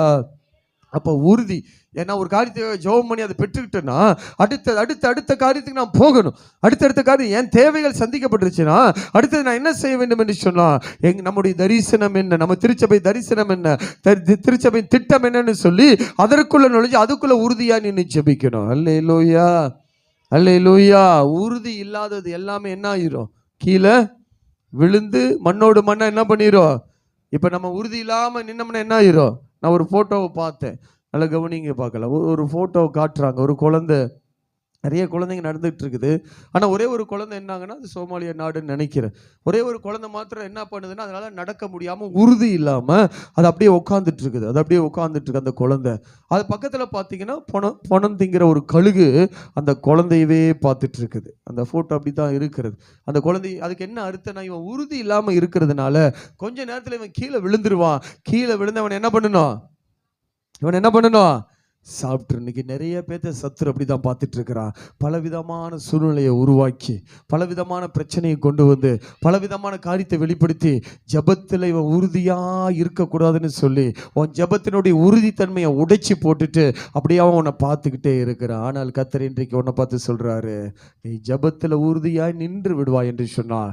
மறுபடி ஒரு புதிய பலத்தை கொடுத்து நீ எதை இழந்திருந்தாலும் சரி, எது உன்னை விட்டு போயிருந்தாலும் சரி, எது உன்னை விட்டு விலகி போயிருந்தாலும் சரி, எது விட்டு உன்னை மறைந்து போயிருந்தாலும் சரி, உன் வயசே உனக்கு ஆனாலும் சரி, உன் சூழ்நிலை வேறு விதமானாலும் சரி, உன் ஜபத்தில் ஒரு உறுதி இருக்கும் என்று சொன்னா உன்னை கொண்டு கண்மலைகளை நொறுக்கும்படியாக கர்த்தர் உன்னை பயன்படுத்த கர்த்தர் வல்லவராய் இருக்கிற. நல்ல கைகளை தட்டி கர்த்தருடைய நாமத்தை அப்படியே மகிமைப்படுத்துங்க பார்க்கலாம். கர்த்தர் நல்ல, நீ ஜபத்தில் எந்த அளவுக்கு உறுதியா இருக்கிறையோ அந்த அளவுக்கு கர்த்தருடைய செயல்பாடை நீ பார்க்க போற. அந்த அளவுக்கு நீ கர்த்தருடைய செயல்பாட்டை பார்க்க போற. ஏன்னா ஜபம் இல்லாம இந்த பூமி ஒன்றுமே நடக்காது. ஒரு நல்ல காரியம் நடக்கணும்னாலும் ஜெபம் வேண்டும். அழிவை தடுத்து நிறுத்த வேண்டும் என்றாலும் ஜெபம் வேண்டும். ராஜாக்களை மாற்ற வேண்டும் என்றாலும் ஜெபம் வேண்டும். எனக்கு அற்புதம் வேண்டாலும் ஜெபம் வேண்டும். எனக்கு மாற்றம் வேண்டாலும் ஜெபம் வேண்டும். என் எதிர்காலங்கள் ஆசீர்வதிக்கப்பட வேண்டுமானாலும் ஜெபம் வேண்டும். மேன்மைகள் உயர்வுகள் எல்லாத்துக்கும் கர்த்தர் எதை வைத்திருக்கிறாருன்னா ஜெபத்தை ஒரு அடித்தளமாய் வைத்திருக்கிறார். அந்த ஜெபம் இன்னைக்கு அநேகருக்கு உறுதி இல்லாமல் இருப்பதனாலதான் அநேகருடைய வாழ்க்கை ஆடிக்கொண்டு இருக்கிறது. அல்லேலூயா. ஆனா கர்த்தர் இன்றைக்கு நமக்கு சொல்றா, நீ உறுதியாயிரு. ஜெபிப்பதில் நீ என்னவா இருக்குன்னா நீ உறுதியா இருப்பாய் என்று சொன்னால் வேதவசனம் சொல்கிற யோவான் 14 சொல்லுகிறது, நாமத்தினா நீ எதை கேட்டாலோ அதை நான் செய்வேன். அல்லேலூயா. அப்ப ஜெபம் என்பது என்னன்னா அவர் நாமத்தினால நம்ம கேட்பது, அது அவரிடத்துல நம்ம பேசுவது, அவர் நமக்காக இறங்கி வந்து காரியத்தை செய்வதற்கு அவர் வல்லவராயிருக்கு. அப்ப நல்ல கவனிங்க. அப்ப நாங்க உறுதியாய் நின்று கேட்கும் போது கர்த்தர் சொல்றாரு, எதை கேட்டாலும் சொல்லுங்க, என்ன கேட்டாலும் சொல்லுங்க, என்ன கேட்டாலும் சொல்லுங்க என்ன எதை கேட்டால் வேதம் அதுதான் சொல்லுங்க, நாமத்தினால் உறுதியாய் நின்று நீ எதை கேட்டாலும் சரி, நீங்கள் எதை கேட்டாலோ அதை நான் செய்வேன். இப்போ ஆண்டவர் உங்கள்கிட்ட வந்து இப்போ சொல்றாரு, ஒரு 2 காரியத்தை கேளுனா என்ன கேட்போம் நம்ம வேகமாக? சொல்லுங்க, வேகம் என்ன கேட்போம்? முதலாவது குடும்பத்துடைய தேவைகள், 2வது சொல்லுங்க. ஆண்டவர் வந்து ஒரு 2 காரியத்தை வேகமா சொல்லுப்பா, நான் உனக்கு நிறைவேற்றுறேன்னு நம்ம என்ன சொல்லுவோம்? ஆண்டவரே என்ன பண்ணோம், நான் போய் எது மேல கை வச்சாலும் எல்லாம் தங்கமா மாறிடணும். என்னவா மாறிடணும்? என்னவா மாறிடணும்? எல்லாம் தங்கமா மாறி. நான் சொல்றேன், நீ கை வைக்கிற எல்லாமே தங்கமா மாச்சுன்னா நீ பைத்தியமாயிருவ. நீ என்னவா ஆயிருவ? திருப்பி உன் குழந்தைய தொடர, குழந்தை தங்கமா மாச்சுன்னா என்ன ஆயிருவ? அடுத்தது என்னது? அது முதல் காரியமா மனைவியை தங்கமா மாத்தி விட்டுறலாம், அது வேற பிரச்சனை. சில பேத்துக்குள்ள சந்தோஷம், அப்பா அப்பேற்பட்ட ஒரு வரம் இருந்துச்சுன்னா முதல்ல அந்த தங்கத்தை தங்கமா மாத்தி விட்டுறணும். தங்கத்தை என்னவா மாத்தி விட்டுறணும்? தங்கமா. சில சகோதரிகள் சொல்றாங்க, முதல்ல அந்த மனுஷனை தங்கமா மாத்தி விட்டுறணும். ரொம்ப ஓவரா போயிட்டு இருக்கிறாரு. அல்லேலூயா. தங்கத்தை தங்கமா மாத்தி. நான் சொல்றேன் பாருங்க, அது அல்ல பாருங்க. ஆண்டவர் கேட்கிறார், என் நாமத்தினா நீங்க எதை கேட்டாலோ, அல்லேலூயா சொல்லுங்க, நம்ம என்ன கேட்டாலும் அதை நான் செய்வேன்னு சொல்றாரு. அப்ப இதுதான் நமக்கு அடையாளம். அப்ப அதுல உறுதியா இருக்கணும். இந்த வார்த்தையில நம்ம உறுதியா நின்று ஜெபிக்கணும். ஆண்டவரே, நாமத்தில் நீங்கள் எதை கேட்டாலும் நான் அதை செய்வேன்னு வாக்கு பண்ணி இருக்கிறீங்க. என் தகப்பன் நீர் செய்ய ஆயத்தமா இருக்கிறேன். அல்லேலூயா. ஆனா உறுதியா நின்று ஜெபிக்க தான் என்ன இல்லைங்க, ஆட்களு குறைஞ்சிட்டாங்க. அப்படின்னா ஒரு பதில் வருகிற வரைக்கும் விடக்கூடாது. யாக்கோப்பை போல ஆதியாகமத்துல வாசிக்கிற ஒரு ரா முழுவதும் போராடுறான். அவனுடைய அண்ணங்காரன் வர்றான், ஒரு 400 பேரோட வர்றான். இவன் அடிச்சு காலி பண்றதுக்காக வர்றான். போறான், எல்லாத்தையும் ஒதுக்கி வச்சுட்டு அவன் போய் நிக்கிறான். கொஞ்சம் தயவு செய்து கவனிங்க பார்க்கலாம். தனி ஆளாய் நின்று போராடி கொண்டிருக்கும் பொழுது அந்த உறுதியான ஜெபம் அவனுடைய சரித்திரத்தையே மாற்றி விட்டது. அவன் பேரை மாற்றினது. நல்ல கவனி. இன்னைக்கு அவன் பேரில் ஒரு பெரிய ஊர், உலகமே இன்னைக்கு அந்த உலகத்தை, இஸ்ரவேலை பார்த்து உலக நாடுகளே நடுங்குவதற்கு காரணம் என்னன்னா, அன்றைக்கு அந்த யாக்கோப்புடைய உறுதியான ஜெபம். அதனால தான் இஸ்ரவேலரை கொஞ்சம் கவனிச்சு பார்த்தீங்கன்னா அவங்களுக்குள்ள எப்போதுமே ஒரு உறுதி இருக்கும். என்ன இருக்குங்க? யூதர்களுக்கு கொஞ்சம் கவனிச்சு பார்த்தீங்கன்னா எப்போதுமே ஒரு உறுதி இருக்கும். யாரை பார்த்து பயப்பட மாட்டானுங்க, எதை பார்த்து பயம். அவன் இவன் அடிக்க வரானா இவன் முன்னாடி போய் அவனை அடிச்சுட்டு வந்துடுவான். அல்லேலூயா. அந்த உறுதி, அந்த நம்பிக்கை, அவன் பாருங்க அவ்வளவு உறுதியா இருக்கிறான். ஏன்னா நாங்க வாக்குத்தத்தத்தின் சந்ததி, எங்க மேல வாக்குத்தத்தம் இருக்கிறது, எங்கள் தேசத்தை தேவன் பாதுகாக்கிறார் என்கிற ஒரு உறுதி அவனுக்குள்ள இருக்கிறதுனாலதான் அவன் எல்லாவற்றிலும் ஜெயிக்க கர்த்தர் கிருபை செய்கிறார். அல்லேலூயா. அதனால அந்த உறுதியான ஜெபம் நமக்குள்ள இருக்குன்னா நம்மளையும் கர்த்தர் ஒரு அடையாளமாய் மாற்றுவா. நம்மளை ஒரு அடையாளமாய் மாற்றுவா. இதுவரைக்கும் நீ அடையாளம் இல்லாமல் இருக்கலாம். நீ உறுதியா ஜெபிக்க ஆரம்பிச்சனா, நீ இல்லாம இந்த வேலை நடக்காதுன்னு சொல்லி, உங்க குடும்பமா இருக்கட்டும், நீ வேலை செய்யற இடமா இருக்கட்டும், உன் நண்பர்கள் மத்தியில இருக்கட்டும், என் தேவன் சொல்லுகிறா, உன்னை ஒரு அடையாளமாய் நான் மாற்ற போறேன். உறுதியாய் ஜெபம் பண்ண யாக்கோபை ஒரு அடையாளமாய் மாற்றி இன்னைக்கு இந்த உலகத்துக்கு ஒரு அடையாளமாய் நிறுத்தி வைத்திருக்கிறதை போல நீ உறுதியாய் நின்று ஜெபித்து, நீ போராடி ஜெபித்து காரியங்கள் நிறைவேறுவதற்காக உறுதியாய் நிற்பீர்கள் என்று சொன்னா, அத்த நம்மளை எல்லாம் ஒரு அடையாளமாய் மாற்ற போகிறார். நம்மளை எல்லாம் ஒரு அடையாளமாய் மாற்ற போகிறார். இனி நீங்க மறைந்திருக்க மாட்டீங்க. உங்களுடைய வருகைக்காக காத்திருப்பார்கள், உங்க வார்த்தைக்காய் காத்திருப்பார்கள், உங்க செயலுக்காக காத்திருப்பார்கள். ஏன்னா நீ உறுதியாய் ஜெபிக்கிற மனிதன், உறுதியாய் ஜெபிக்கிற மனிதன் மூலியமாக தான் கர்த்தர் அநேகரை உருவாக்குவா, அநேக காரியத்தை உடைப்பா, அநேகத்தை உருமாற்றுவா, அநேகருடைய வாழ்க்கையில அவர்களை கொண்டு கர்த்தர் நன்மைகளை செய்வார். அப்படி எழுப்பி நிற்கலாமா?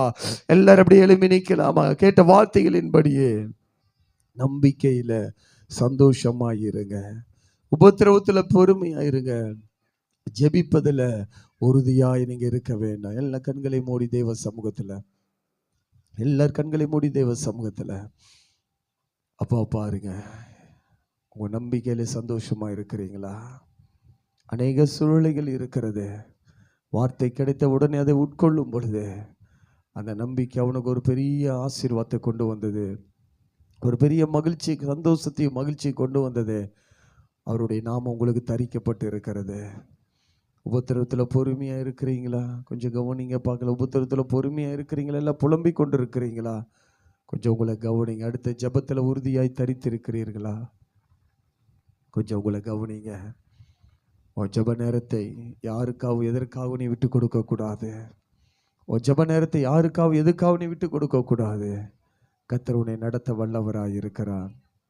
நீ உறுதியா நிப்பன்னு சொன்னா உன்னை ஒரு அடையாளமா கர்த்தர் மாற்றுவார். உங்களை ஒரு அடையாளமாக கத்தர் நீ சாதாரணமான ஆளாக இது வரைக்கும் இருந்திருக்கலாம். ஆனால் உன் ஜெபம் உறுதியாய் மாறும் என்று சொன்னா, நீ இல்லாமல் ஒன்று நடக்காது என்று சொல்லத்தக்கதான காரியத்தை உன்னை விட படித்தவங்க, உன்னை விட உயர்ந்த உன் அதிகாரியாக கூட இருக்கலாம். ஆனால் அவங்க சொல்லுவாங்க, நீ இல்லைன்னா இந்த வேலை நடக்காது, நீ இல்லைன்னா இந்த வேலை நடக்காது. ஏன்னா உனக்கு உறுதியான ஜெபம் இருப்பதுனால நீ அந்த இடத்துக்கு ஒரு உறுதித்தன்மையாய் உன்னை கத்தர் மாற்ற வல்லவராய் இருக்கிறா. உறுதி இல்லாமல் ஜெபம் பண்ணி கொண்டு இருக்கிற எல்லாரும் இந்த வேலை ஒப்பு கொடுங்க. உன் ஜெப நேரம் என்ன நேரம்? கொஞ்சம் உறுதியாக இருக்கிறியா?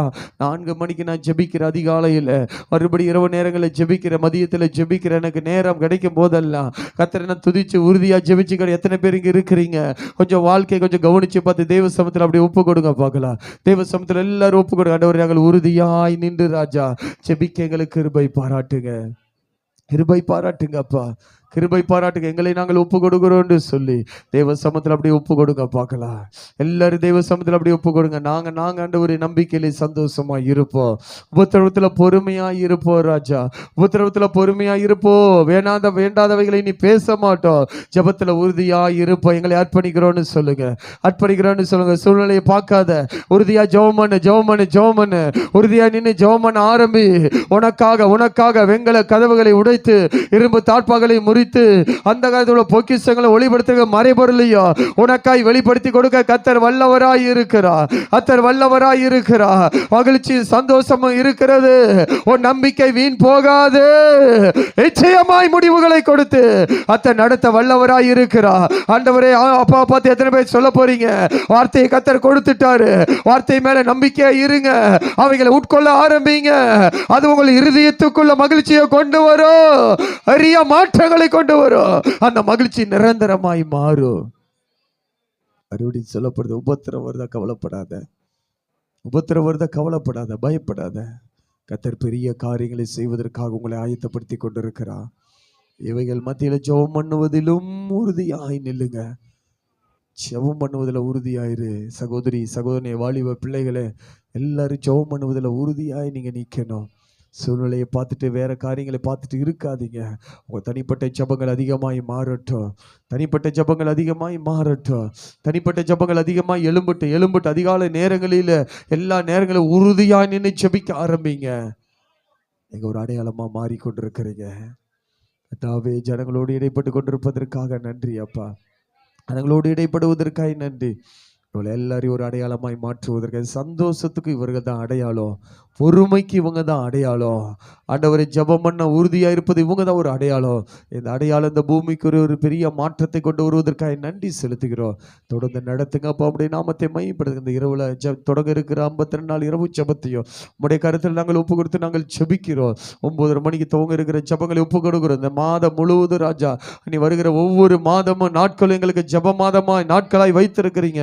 அதை சரியாய் உறுதியா நின்று பற்றி பிடித்து இந்த 52 நாள் ராஜா ஒப்பு கொடுத்து ஜெபிக்கிற ஒரு சந்ததிகள் எழும்பட்டு ராஜா. உறுதியாய் ஜெபம் பண்ணுவதில் உறுதியாய் இருக்கட்டும் ராஜா, ஜெபம் பண்ணுவதில் உறுதியாய் நிக்கட்டும். இந்த 52 நாள் நான் ஜெபிப்பேன், இரவு நேரங்களில் நான் ஜெபிப்பேன் என்று சொல்லி உறுதியாய் நின்று ஜெபிக்கிற ஒரு சந்ததி எழும்பட்டும் இயேசுவின் நாமத்தினால் ராஜா. இந்த வருடம் முழுவதும் எத்தனையோ நாட்களை வீணாக்கி உறக்கம் இல்லாமல் தவித்திருக்கிறார்கள். ஆனால் இது எனக்கு கொடுக்கப்பட்ட வாய்ப்பு என்பதை பிடித்து கொண்டு செயல்பட உதவி செய்யுங்க. 15, 16, 17 நடக்கிற கூட்டங்களை ஒப்பு கொடுக்கிறோம். 3 நாள் உபவாச ஜெபங்களை ஒப்பு கொடுக்கிறோம். எல்லாத்தையும் இதெல்லாம் ஜெபத்தினுடைய நாட்கள் அப்பா, எதையும் விட்டு விடாதபடி எல்லாத்திலையும் பங்கெடுக்க உதவி செய்யுங்க. விசேஷமாக கலாம்பாக்க ஆராதனை ஒப்பு கொடுத்து ஜெபிக்கிறோம். அங்கே மகிமை வெளிப்படுத்தி நடத்துங்கப்பா, தொடர்ந்து நடத்துங்க. எல்லாவற்றையும் ஒப்பு கொடுக்கிறோம் இயேசுவின் நாமத்தில் பிதாவே. சேர்ந்து சொல்லாமே, நாத்துமாவே கர்த்தரை ஸ்தோத்திரி, என் முழுவதுமே என் ஆத்துமாவே கர்த்தரை ஸ்தோத்திரி. கர்த்தர் சகலமலை மறவாத கர்த்தராகிய இயேசுவின் கிருபையும் பிதாவாகிய தேவனுடைய அன்பும் பரிசுத்தாவினுடைய இனிமைக்கும் சமாதானமும் சந்தோஷமா வந்த அனைவரோடும் இன்னும் சதா காலங்கள் இருப்பதாக. ஆமென். ஹல்லேலூயா, ஹல்லேலூயா, ஹல்லேலூயா. புதுசாக வந்தவங்க மாத்திரம் அப்படியே முன்னாடி வாங்க பார்க்கலாம். புதுசாக இன்னைக்கு தான் ஞாயிற்றுக்கிழமை ஆராதனைக்கு புதுசாக வரேன்னு சொல்கிறவங்க மாத்திரம் அப்படியே முன்னாடி வாங்க பார்க்கலாம். உங்களுக்காக நாங்கள் ஜெபிக்கிறோம். கர்த்தர் உங்களை ஆசீர்வதிப்பார். வாங்க வேகமாக வாங்க, முன்னாடி வாங்க.